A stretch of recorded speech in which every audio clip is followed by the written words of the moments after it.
Today, we're diving into a gripping congressional hearing where Senator Josh Hawley confronts DHS officials about a shocking Wilmer Hale investigation. Buckle up for some serious government drama. The Wilmer Hale report is massive. 108 pages, 70 interviews, and 42,000 documents, all focused on potential misconduct during the nomination of Dr. Joe Cafari as DHS Inspector General. The investigation uncovered some serious allegations about how government resources might have been improperly used during this nomination process. Senator Hawley was relentless in his questioning. He highlighted that DHS OIG employees allegedly approached Ms. Lerner to discuss concerns about Dr. Cafari's nomination, especially questioning the legitimacy of his PhD from California Coastal University. But here's where it gets interesting. Ms. Lerner denied everything, saying her recollection was completely different from the report's findings. If you're loving this behind-the-scenes government investigation, make sure to hit that subscribe button. Lerner, I want to start with you, if I could. Are you familiar with the report from Wilmer Hale, their independent investigation regarding allegations of misconduct by 3 DHS OIG employees regarding the nomination of Dr. Cafari? I'm aware of the report. Have you read it? A very heavily redacted version. So what Wilmer Hale has found here is that you encouraged, you were on government property at the time using government resources on government time, that you encouraged what Wilmer Hale concludes was a serious interference with the presidential nomination process and the Senate confirmation process, and a pretty serious misuse of government resources. I know you didn't sit for an interview. Wilmer Hale said they tried to interview you. You wouldn't sit for an interview, but we have you here. These are serious allegations. I thought I'd give you a chance to respond. I appreciate you giving me the chance. I'm not sure your mic is on. Sorry. Appreciate you giving me that opportunity. The most that I could say right now is that the statement of the conversation is not consistent with my recollection of it.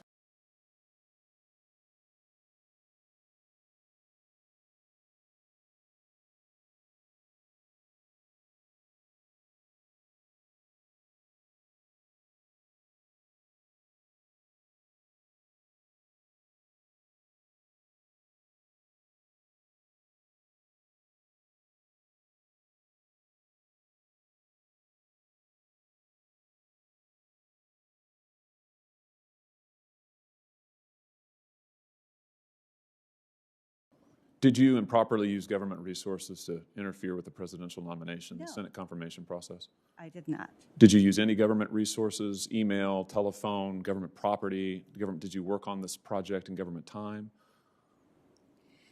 In my capacity as vice chair, and Michael can speak to this as well in his capacity as chair, we would frequently be called by individuals working in OIG offices who had questions or concerns that they thought that we could shed light on.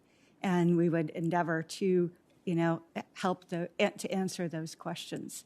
So if, when we take calls from people who have a concern and try to steer them in the right direction. And that's all that I did here.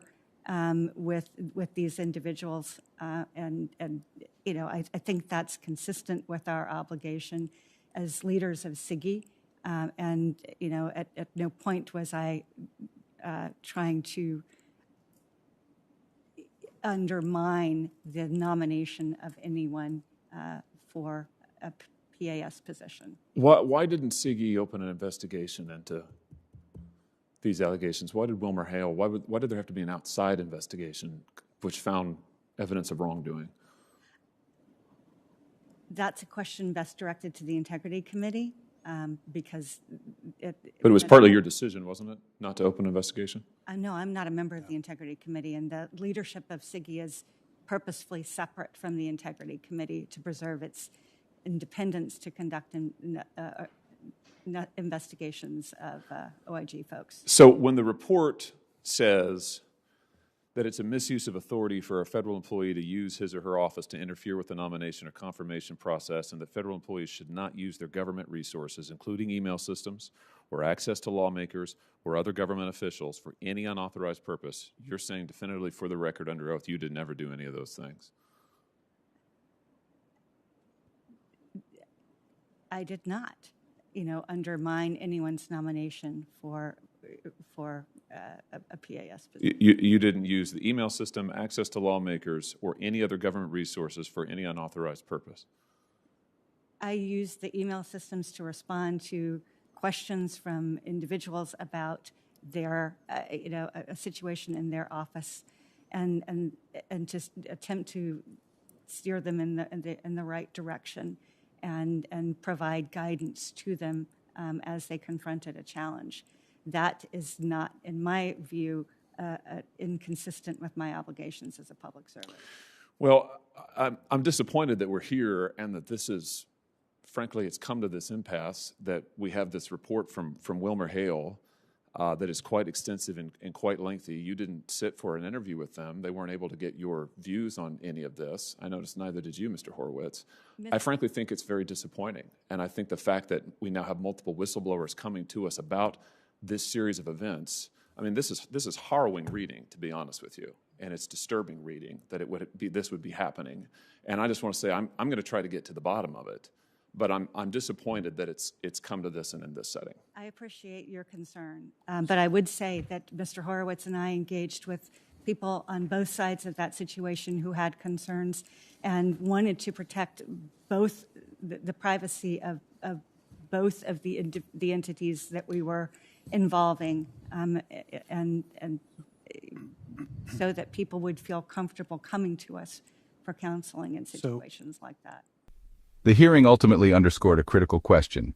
Can government officials use their positions and resources without crossing ethical lines? Senator Hawley made it clear he's committed to getting to the bottom of these allegations. This is exactly the kind of government accountability we need to be watching. Don't forget to like, comment, and subscribe to stay informed about these crucial government investigations.